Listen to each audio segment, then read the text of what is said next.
free association. That's right. Yeah. No boundaries at all. Yeah.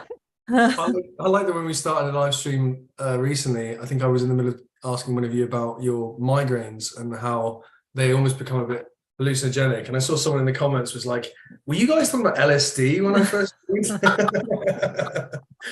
was there going, migraines sound pretty fun, actually. I think you said that. You wanted to have a migraine after you heard that. Come on, give me a migraine. Yeah. Oh, gosh. No, please don't.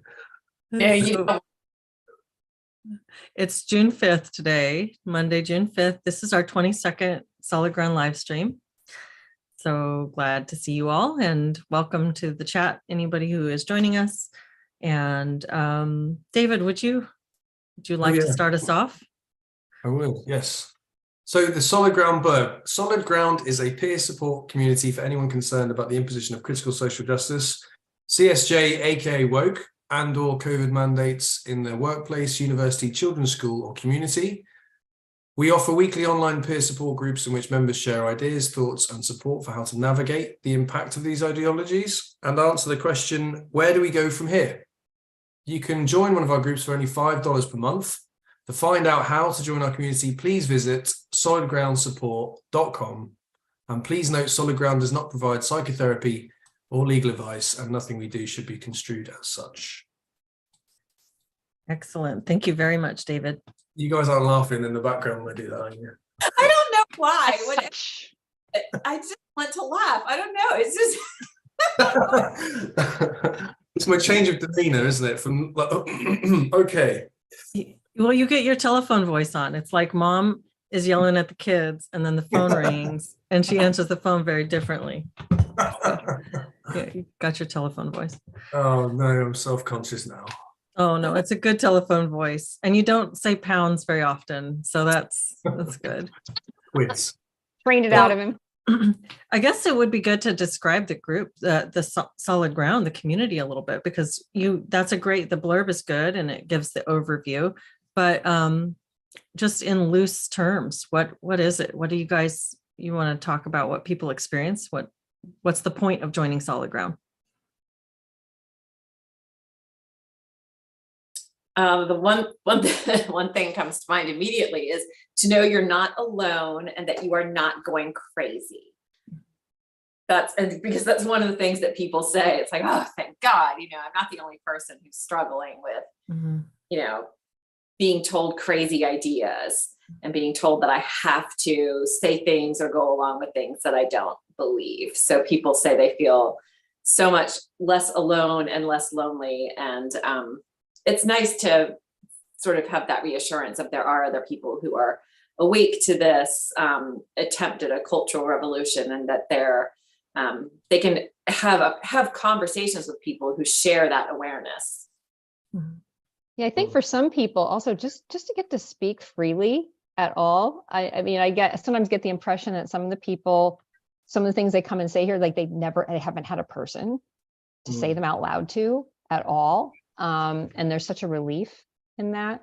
And I also say too, there's some of us who are really researchers or rabbit hole go downers or something like that. And so there's active stuff actually on the platform where people post articles and stuff. And so for people who there's an intellectual aspect to this, like trying to understand or make sense of this, there are definitely some people who bring interesting questions and bits of information for people to discuss.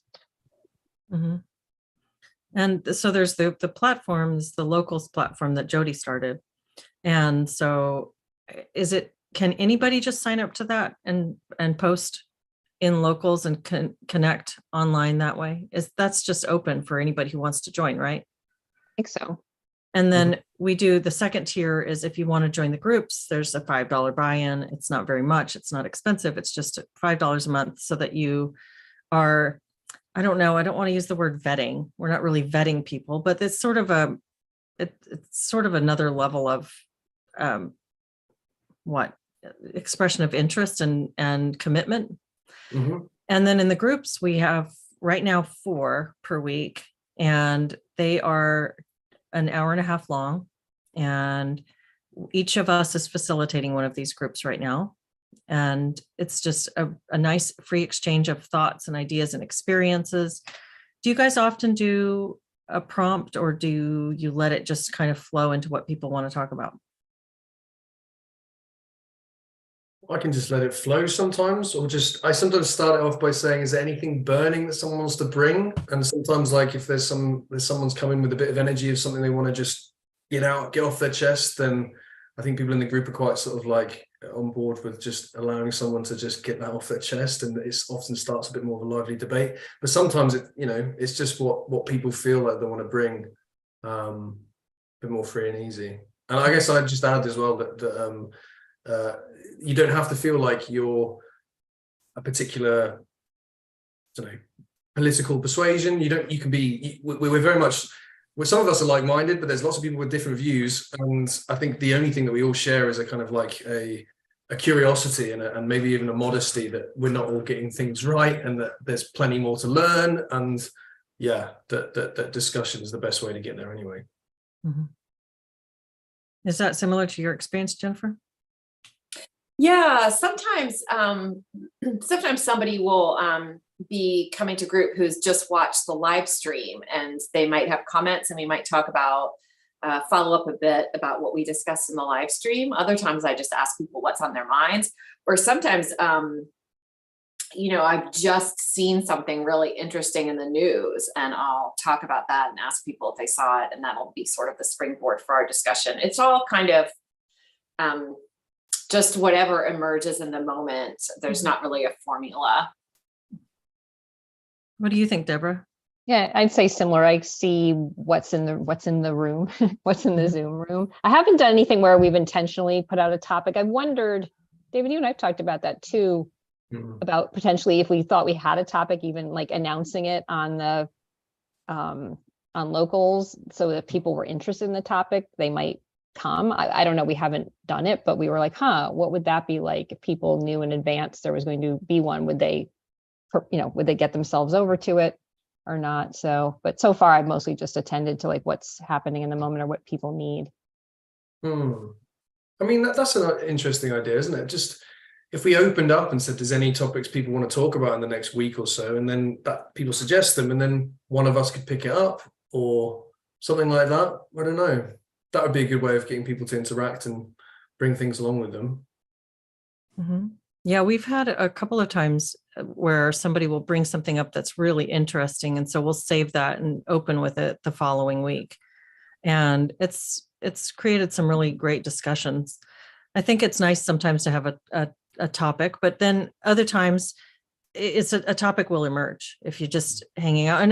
And one of the things that I really appreciate is the way that people get to know each other over time. And we have, regulars who come back week after week, where we all get to know each other, and the conversation just really flows. And sometimes it feels like an hour and a half is too short. Sometimes it just feels like we're just getting going and then it's over. So it's really fun. It's been a great experience. Yeah, I mean, some of the people in my group and throughout the last year and a half, people have been fighting certain things in kind of legal battles, or even having kind of HR meetings and things like that they've got coming up, and we can discuss what they want to go through in that. So yeah, there is that sense of like checking in with people again and seeing how things went. I'm often quite keen to sort of catch up, see if there's been any developments since we last spoke. Well, it's nice because you get to have a sense of continuity with people and some other people who understand aspects of your experience over time. That's cool. And it kind of goes both ways, because either we've had consolation, which like to have to offer people, and then also sort of, yay, congratulations, you won whatever that legal thing was. It's kind of in both ends of it. Mm-hmm. So, solid ground aside, how are y'all doing? Are you enjoying this Pride Month? I don't know why when you say that, I have this really immature impulse to like stand up, pull up my shirt. Well, you get. Wow, that's not my we know impulse, you but get that impulse from time to time, Jennifer. Yeah. We know. So this is just one of the things that triggers. You can that be on Pride, just lift your top up, you know. Yeah. That's one of the things you can do.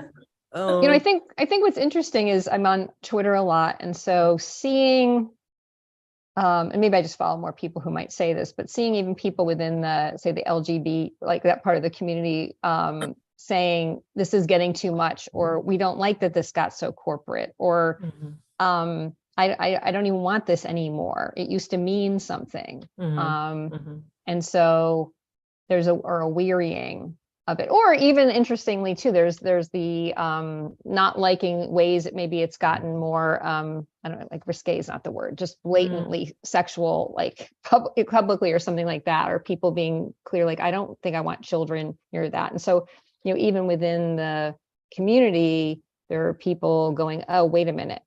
And again, I might be only following a small subsection, and perhaps other people are very excited about it, but there's been some grumbling. I've seen that a lot too. I'm seeing that as well. I think that there are a lot of people who are not happy with what's going on right now. And the corporatism is a big part of that. Like I don't know if we've talked about it, but it's been talked about quite a bit. The thing with Target, for instance, where they're putting out this merchandise that's really like overt propaganda and featuring it front and center in their stores. And you've got all these videos of moms going in and showing it. And I've seen it. I haven't, have I been to a Target recently? Maybe in the last couple of months I have. And they do have a whole section kind of like all the time for that. And it makes me wonder, like, so this ties into a different thing, I guess, but like the youth culture, the youth are at one of the developmental stages we go through is this process of differentiation. And there's by necessity, a rebellious spirit that emerges during this time. Excuse me. How are we going to rebel? How are people going to rebel when their rebellion is being fed to them with a corporate sponsorship? Like, are we going to see a backlash against this among the youth at some point where they just all become something else in response to this heavy-handed propaganda? What do you guys think? I mean, you didn't have Target with like or whatever the UK equivalent is of Target, TK Maxx or something. Like you didn't have a part of the store that was dedicated to, say, Marilyn Manson supporters like 20 years ago. The goths, all the rebels that came along and went and bought their stuff from Target, bought their chains and things like that, and put on their big boots. I don't think that happened, did it? It's quite clearly not that. Yeah, it's like this is your rebellion, and then with like trademark, like a little trademark symbol. Yeah. Aside from the scoring, the ESG and the other things, like, is it also, I mean, just because there's this at least stated anti-capitalist sentiment, amongst critical social justice people, like, is it a way of, I don't know, like trying to appease them or something? Like, no, but we're really for you. We really care. So like, don't worry, it's capitalism. I don't know. I don't know how much of it's happening from that, or it's just because they're being required to do these things because of some sort of scoring system that's tied to their financing. I mean, no, Target even years back was being a bit more liberal about things, even before the advent of these, ESG and CEI and these other indices. But it's hard to tell, like, what I think that's cranked it up. I think having the scoring has just accelerated what was already happening. What do you think, Jennifer? Something I'm trying to put into words what kind of doesn't sit right with me about it, and something feels very forced. Like you're being force fed. Like it's too much everywhere and all the time, and it does feel like everybody's telling you like how to feel and what to do. And if the corporations are telling you that, and all the schools are telling you that, I don't just remember that when I was a kid, it was like if I was more sort of suspicious of whatever was being pushed on me. I would just immediately feel like, well, why does everybody want me to think that? Or why does everybody want me to act as if?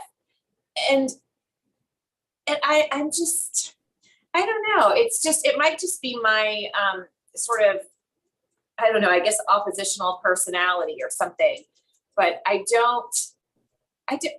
I don't like it. It doesn't work for me. And I do understand that, like, you know, for some people who have really struggled because of, you know, who they are sexually, that having like a sense of community around it can be beneficial, and they get that from all the, you know, the pride stuff. So I get that piece, but the whole kind of hype, and it's a whole month, and it feels very like you're being controlled in some way by corporations, by the government. And what was that street in England? It was crazy. I don't know if it was Regent Street last year. It had all these pride flags just hanging in a row. Like, it looked authoritarian, like Stalin-esque something, but like, everybody be gay, queer, or trans now. You know, it's just, there's something. Sorry, I'm totally inarticulate about it. It just doesn't. No, it makes sense. It makes sense. Go ahead. Go on, Deborah. And I was just saying, Rockefeller Center has it, you know, around the ice, what's usually the ice skating rink. It's just all, and it's that same thing. It's just a very, anything that you would have just a lot of, like, in a flag, right? Like that there's something behind that there's an extra force to the symbolism, whatever the flag might be. That's the word, militant. It feels militant to me. Mm-hmm. And I think sexuality, by definition, is not militant, and it shouldn't be political. I still see sexuality as sacred, and I see it as the life force. Mm-hmm. And every time I talk, my dog barks. And I also see it as private, though. Like, I don't see it as something that you want to sort of celebrate publicly. There's the boundaries topic. There's the boundaries topic, right? Well, yeah. You know, what's interesting. When I was going over that curriculum, that I had that parent that I was talking with a couple weeks ago, and we went through a bunch of the curriculum that was being taught to these elementary school kids about sex. It was called Our Whole Lives, I think, OWL, this like sex curriculum. And it started with 5-year-olds up to 12-year-olds. And with the older group of kids, the 9 to 12-year-olds, there were all these exercises where the teacher was supposed to read different prompts or offer different cards to the kids, and they were supposed to read them. And then they were asked to contemplate these experiences for the hypotheticals on the cards. And many of them focused on people feeling sad or discriminated against. And so the narrative that was being built was, you have to defend these people, be angry on behalf of these poor oppressed people, and build a sense of allyship and defensiveness around these protected groups. And then I got this letter from Antioch this morning, reflecting on LGBTQIA plus civil rights during Pride Month. And they're talking about the civil rights and the way that these people are being erased. And one of the things was by children in some states being, there are bills that are being passed that prohibit people from bringing or doing drag performances around children.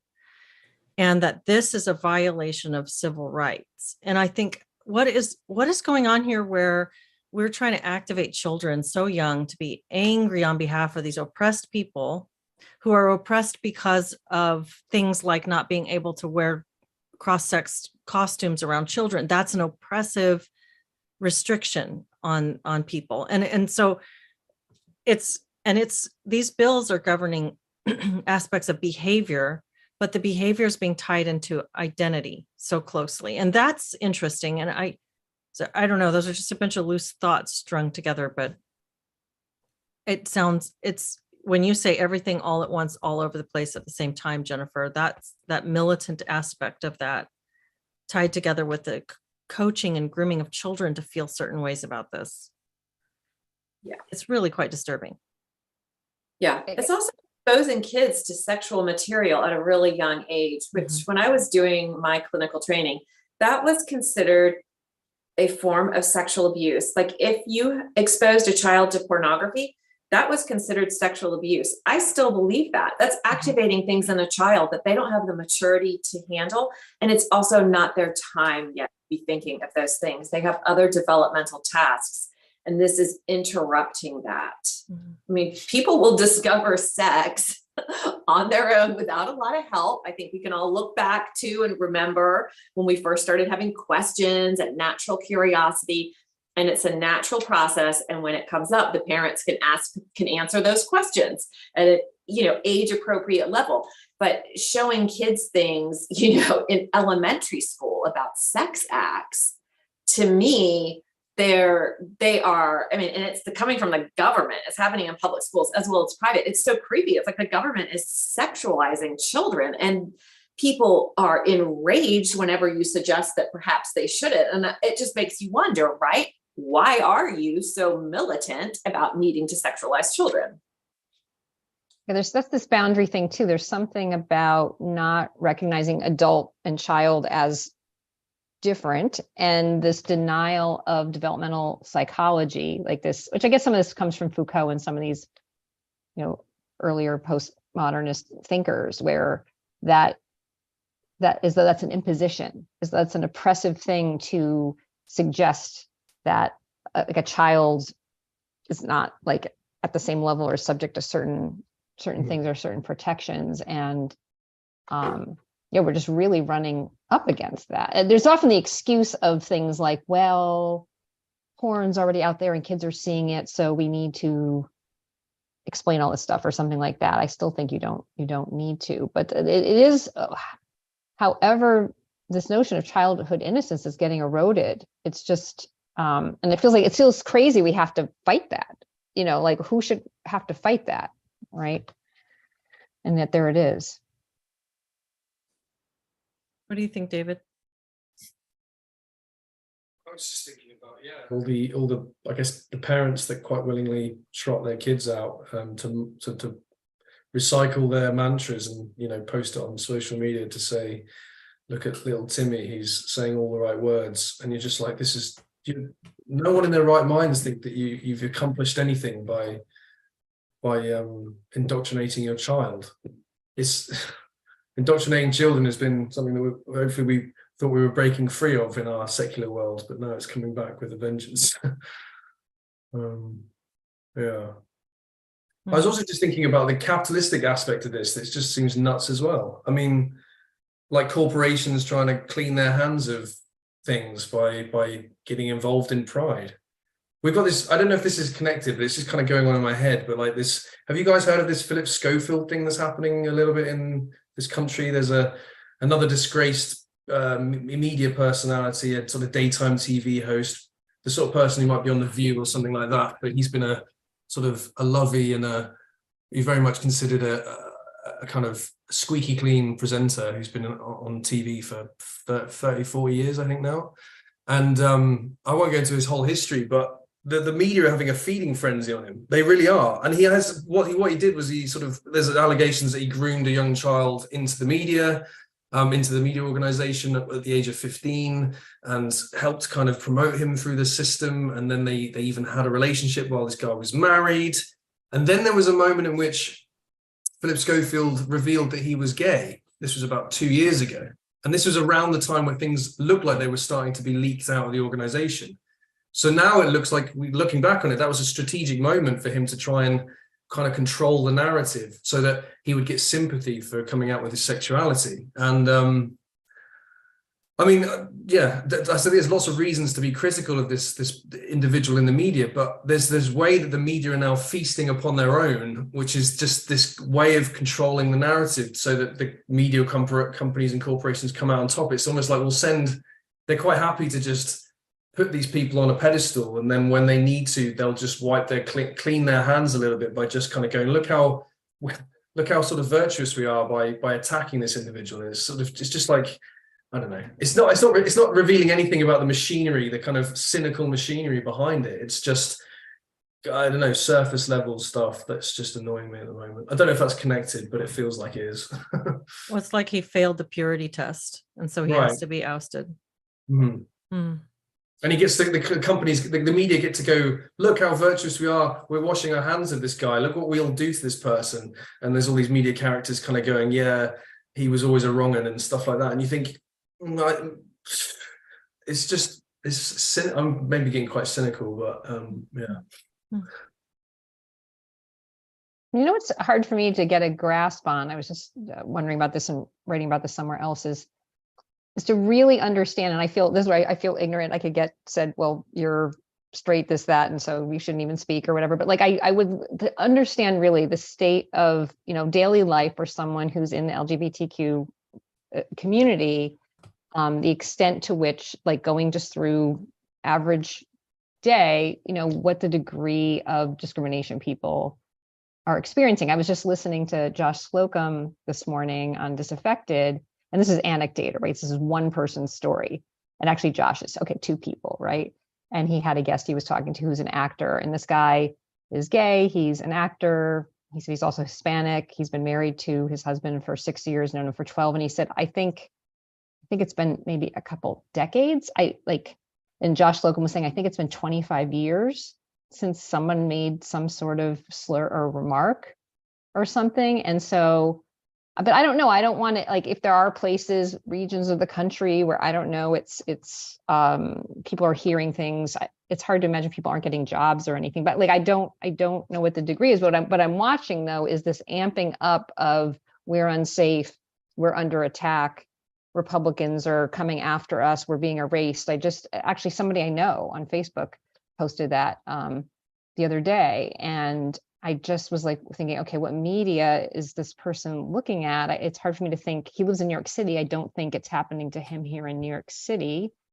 And I don't know how we stop that. Like, somehow people are getting frightened. And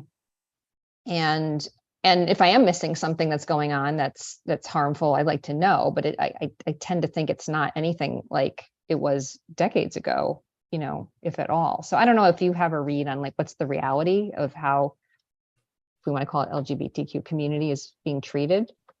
Well, I know the stuff that, for instance, Antioch put in their note about the discrimination and civil rights threats to LGBTQIA plus people, as they call them, include 4 bullet points. There's one about states banning gender affirming care for people under 18. So that is a violation of LGBTQIA plus civil rights. So that's the discrimination. And then the other one, the second one was bathroom bills preventing students, and this applies to like K through 12 students, from using cross-sex bathrooms. So that's another instance of discrimination. The third one is that in Florida specifically, it says new laws and policies prevent public school teachers, so it's again about children, from teaching about the existence of LGBTQIA plus people. And then the last one is that again in Florida, that people are banned from having minors at drag shows. So those are the ways that these people right now are facing civil rights discrimination, according to this university.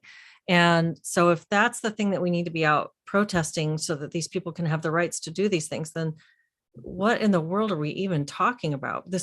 We're talking about interacting with children. And so, like, the LGBTQIA plus people existing, like, for instance, the Florida bill, they're talking about that one that they call the Don't Say Gay bill, which is basically just something that prevents the teachers from talking to kids about sex, period. So they can't talk about heterosexual sex or homosexual sex. But again, we're conflating sexuality with identity completely, because the person exists, but they exist on so many other levels. The fact that you're prevented from sharing this one facet of yourself is not an erasure of your existence as a person. I mean, we're so much more complicated. Do I need to really talk about my sex life in order to exist? I just don't see how that makes any sense at all.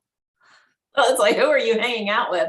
You know, I think that bill, too, I think it only covers up to grade 3. You may not discuss sexuality of any sort with students, which seems entirely reasonable Absolutely. to Yeah. me. And, oh, you know, the sort of left media is great at framing these things in a way that nice people look at it and say, oh my gosh, that's so awful. They're just going after gay people, because most people are relatively low information and they're not going to go and read the bill directly. And so they believe, oh, that's what it says, and that's awful. Therefore, there's an attack on these people. But there's absolutely not. Their opinions are being manipulated.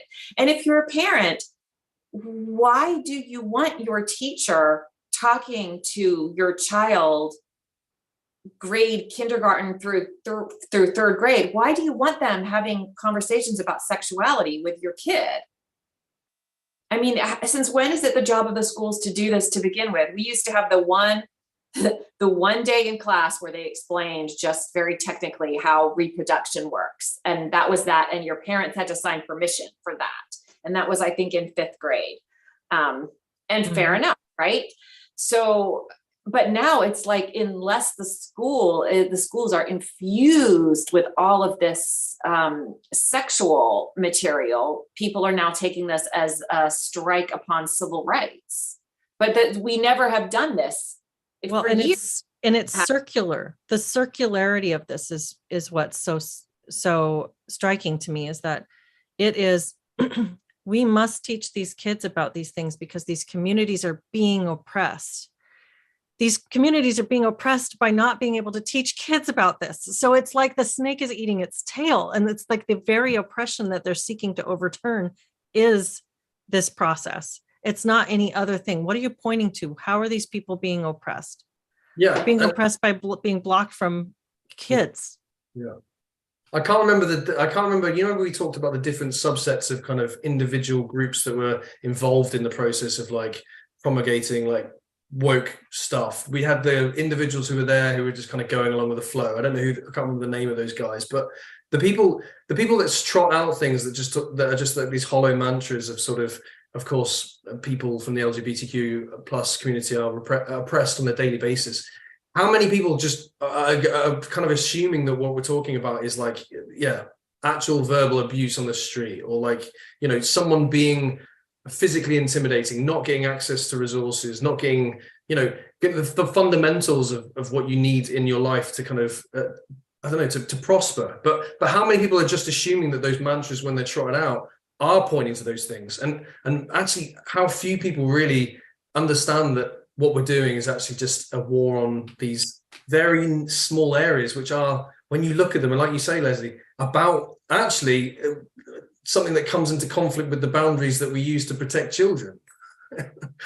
Yeah, I mean, and I think, sorry, Deborah. sorry, I was going to say, where I don't know if I can get sympathetic, but I try to get into other people's shoes. I wonder, say someone who's, I don't know, in their 40s or their 50s, and when they grew up, they had to keep closeted. There was like all this shame, and I sometimes try to get in their shoes and think about just this desire to have kids who might be of similarly inclined, to either know it's okay that they are, or to know, oh, there are some people who have 2 parents that are, you know, of one sex, or just to have it get to be in their awareness. I'm not saying we should be doing all the things that they're suggesting on their side, but I'm trying to get into like the heads of this, because it feels often to me that it's people who from previous generations who just did have it so bad are just tumbling over themselves to like try to make sure that doesn't happen to somebody else. But the ways that they're going about it, or the ways that some of them are going about it, right, are just beyond, like, it's just like, it's like it's a little too much or too far. But I try to keep in my mind sometimes, like, okay, what would that have been like? And how much, you know, you just want this to not happen to somebody else, but it's going, you know, kind of over the top. Well, it sounds like somebody getting stuck in fight mode.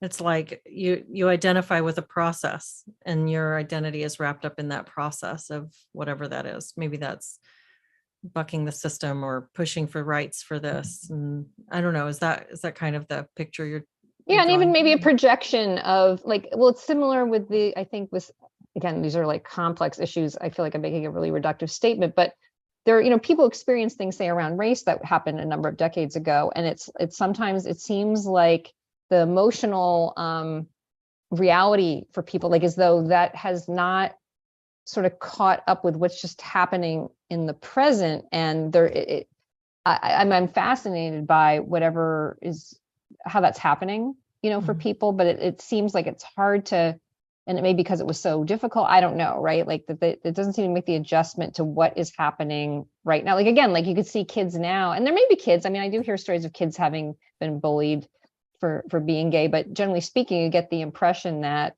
schools are celebrating it. There's the LGBTQ club, there's the Gay Straight Alliance, like most kids these days, if they decide to opt into that identity, even because they really are it, or they want to be it for some reason, it seems to be a preferred well, you're opting into something that is overtly celebrated.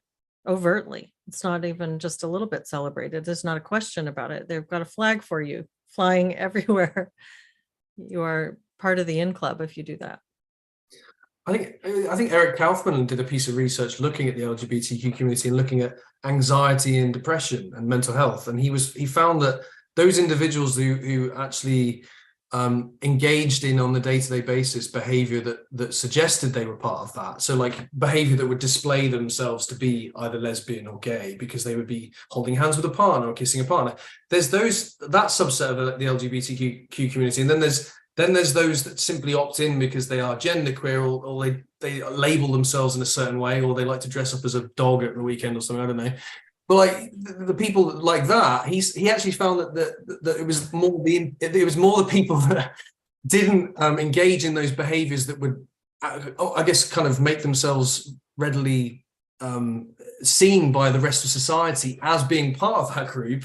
Therefore, what you managed to find was that it was the anxiety and depression was much more in the people that would identify into the group, but not necessarily those people who would express and display themselves to be part of the group. He was like, well, actually, this seems to be suggesting that people with like difficult, fragmented personalities, people who are looking for a place to be, looking for community, who are already mentally like having problems, they find themselves in this LGBTQ community, and then that contributes to the mental health problems that are there. It's not necessarily about the fact that people displaying themselves are outside of the norm, display their sexual partners outside of the norm, and they get discriminated against.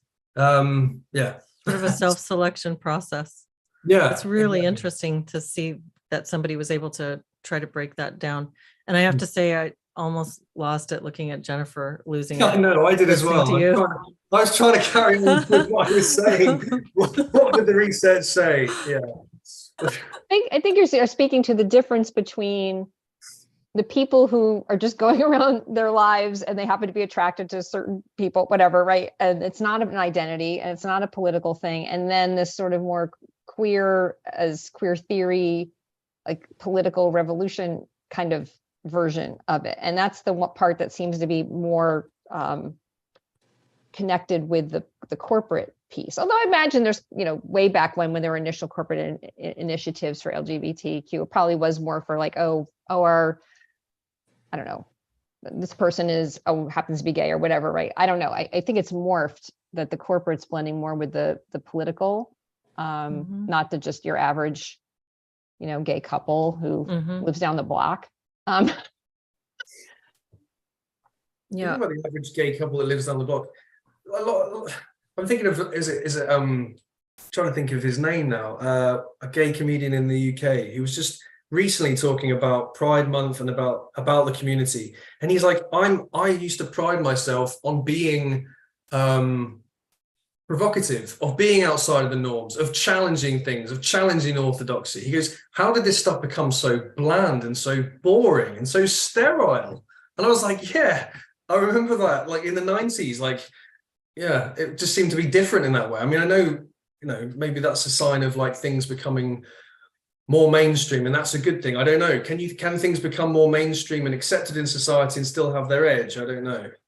Well, that's the question that goes back to the whole concept of rebellion and edginess and pushing boundaries. And so it seems like there's only two directions that at least that I can think of, that we can push boundaries at this point for people who want to do that. You can either push farther into crazy, bestiality, pedophilia. What are we talking? I mean, crazy boundary pushing in that direction, right? Or you can push backwards into something more traditional and call that edgy. And I don't know. Yeah. We push backwards. Jen's having a good time today.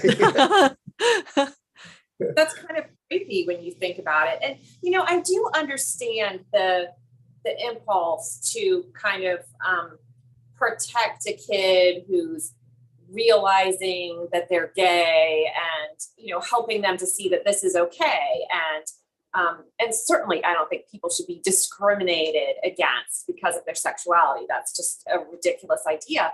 But then it seems to me like by talking about this stuff constantly in schools, it's actually like having 1,000 different cereals in the supermarket, and it's quite confusing. And to help us, it's actually a slim minority. I know now everybody thinks they're gay or this, that, or the other, but in reality, no, they're not. We don't have like, you know, 20% of people are gay or something. No, it's simply not true. But I think that's really confusing when you're developing and you're trying to figure out who you are. And what's wrong with struggling a little bit? Like, clearly people shouldn't be mistreated or discriminated against, but what's wrong with having to come to terms with, oh, I'm a bit different from the norm in this area? Mm-hmm, mm-hmm. Yeah. It even makes me think, oh, go on. Sorry, Jen. If you're different from the norm, you are going to encounter that, and you are going to have to make peace with that within your own life, that, oh, there's a thing about me that's not the same for other people. I mean, all of us have that in some area of our lives, and I think it's okay. Yeah, only before they might have had to go on that journey, but now they get given a cereal and say, actually, it's okay because your cereal character's gay, so that must mean it's all fine, right? And if people are going, actually, that's not enough. I think I need a bit more than just a cereal character. You know, it's not enough, is it? Well, yeah, Fusion. You know, where I mean, the default assumption should be, you're probably heterosexual, because most people are. That's the default. That should be the default assumption, not, hey, you might be this, you might be that, you might be. I mean, that is, can you imagine discovering your sexuality at the same time as being told that you could be any one of these things? And by the way, you might be in the wrong body. How utterly confusing that would be. Well, I just think it's creating a lot of confusion for a very small percentage of the population. That's some intense cis heteronormativity right there, Jennifer. Yeah. But the norm is the norm. It's the norm. Just like it's the norm to have 2 arms and 2 legs. Do I hate somebody who's missing an arm? No, but yes, they are going to have to struggle with that. Anyhow. So, yeah, no, I think that's making a good point. And I want to check in on the chat. This is an interesting name, Real Loser. I bet you're not a real loser. Our culture has an issue with hypersexualization. Why should kids be corrupted as well? And then Carib Marcel, hi Carib. She says, yes, Jen, exactly. I spoke with a professor who was upset that animal books show intact families. One said, not being able to bring my whole self to the classroom is doing a disservice to my students. Wow. Jay Bourne, there is no rationale whatsoever for the sexualization of minors that I can think. This does lead to a malevolent place. I probably read that wrong. Sorry. Yeah, I think so too. Real Loser says one of the high schools in my area debated putting a litter box in the bathroom because a kid identified as a cat. Okay. Friar Pestle says if I identify as a 747, maybe I'll get my own runway built. Okay. CNY. Yeah, CNY photo video says the things we're seeing on the surface can't be the true purpose. Something bigger is behind it. And I think that too. Like, that's one of the things I keep coming back to with all of the social justice theory. It's what is it doing? I mean, what it's actually doing is creating friction and distance between people and causing people to fight amongst themselves. And what are we seeing at the same time? We're seeing consolidation of power on the national and international level. We're seeing central bank digital currencies, ESGs. We're seeing all this stuff. So it doesn't take a conspiracy theorist to say, hey, interesting, we've got all the people bickering amongst themselves while all the furniture is being rearranged. Let's get all the people over here to fight, have a brawl, so they don't notice that we just, replace their couch with like a floor mat or something. It's just odd. And then I also think about population control. And again, I don't think it takes a conspiracy theorist to say, wow, isn't it interesting how we're being sterilized in so many ways and how we're encouraging people to take on identities that will preclude reproduction into families at a time when we also have so much intense climate change propaganda coming through telling us that we should breed less.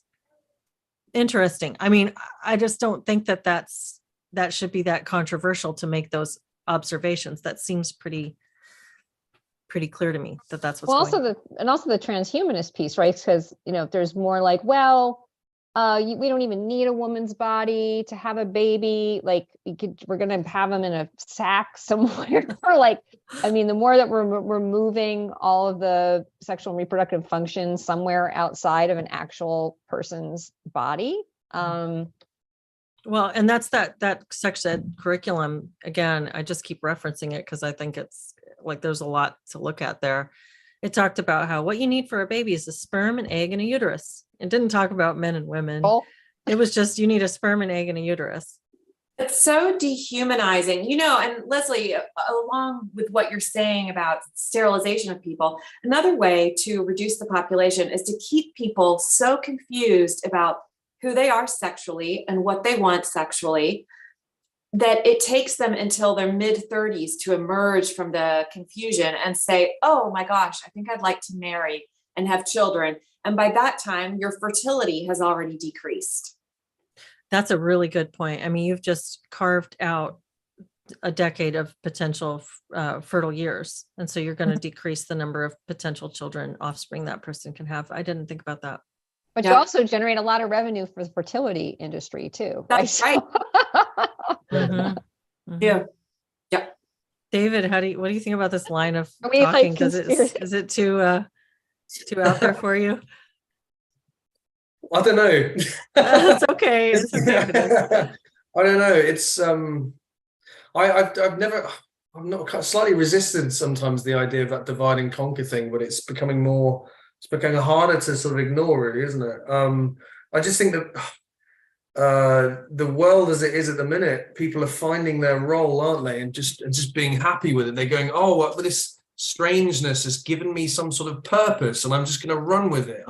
If you want to be anti-capitalist, which I'm not necessarily completely an anti-capitalist at all, but if you want to be anti-capitalist, you could point out the fact that all of this stuff is giving people some sense of a purpose in a world that's driven by many other forces that they're not aware of. And then at the end of, as you say, they get to the age of fucking 40 or something and they realize their life has disappeared behind them, and in some ways they've made choices that they've not even completely been sure of. So yeah, I think it is keeping people completely hooked on stuff. It's hooked on things that it's fucking worrying. And it's like I'm seeing it on my course even. It's just it feels like zombies are just trotting out the same words, and we're not really like today was a conference about people's individual research projects, and a lot of it was just felt like vanity projects in which people can talk about how they've interviewed some people with lived experience about things, and they were very sad. And I know that's like a really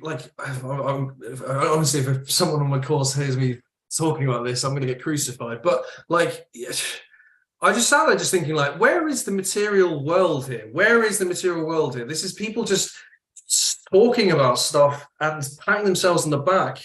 And I want to live in the real world. For fuck's sake. Well, it's like endless mental masturbation. Right. Yeah. And it's mental masturbation, and it's even worse than that because it's disembodied, like you're saying. It's people saying stuff without thinking, I wonder if leaving my body behind for all of this amount of time is actually going to screw me up in the long term. Yeah, fuck it is. Yeah. So I'm sorry, Oswald Spengler says the lavender mafia. What is that? Do y'all know that word, that phrase? Well, the lavender, that was tied to the LGBT community. I can't remember what it was. There was some lavender something. I don't know if there was a movie or some other. Okay. Well, tie. Oswald, if you want to pop that in the chat, I'll try to look for it. So if you want to explain what that means. The Lavender Hill Mob, that was something I forget. Okay. Deborah, I saw you reacting a lot when David was talking. What was coming up for you? You know, I'm like, what was talk? I don't remember. Yeah, because I got us off track. I threw in the tangent. My memory is about like 1 second. So. Was it something to do with like I think I talk about my course. Well, just when you said the people like as though just going and gathering a few lived experiences was like a research project. I mean, that was one of them, right? Like if you're doing like rigorous data collection, maybe there's some numbers and some, not that there can't be something with qualitative and anecdotal data, but probably if they're resting everything on that, you know, it seems a little, well, it seems like you don't have to even do that much. It's just like there's so much bias in the room, like, and the thing is that it's bias that makes you feel good. It's bias that makes you go, yeah, probably those people did suffer. Yeah, probably society is a load of shit, isn't it? Yeah, but it's like that doesn't get us anywhere. We had like this. We had some interviews were done for a particular project, and the girl was talking about it, and she was sort of saying how she talked to one patient who said that she believes EUPD as a diagnosis is more linked to a particular patient who maybe is working class or something like that. And it was just literally a quote from a patient. And then before I realized that the whole room had sort of turned into a really interesting Q&A of people going, oh, it's so interesting that is linked to working class people. And then it was like, I was there going, no, that's not epidemiological research. That's a patient that was interviewed once and said something, and the whole room is ignited with this fervor of wonderful. And I guess we could have a feminist critique on why that might be, or we could even start talking about, you know, and then we're just off, hoisted by their own petard. It's just anyway, I've had an interesting day, so I'm living a bit of it now for you. well, David J in the chat says, I'm curious how you managed to do these streams knowing your course mates could be watching. I could use some of your courage. I haven't shared any of what I do here with any of my colleagues. So if they find me, then they deserve the privilege of being able to listen to us, I think, because I don't think they're going to be able to find me. Touch wood.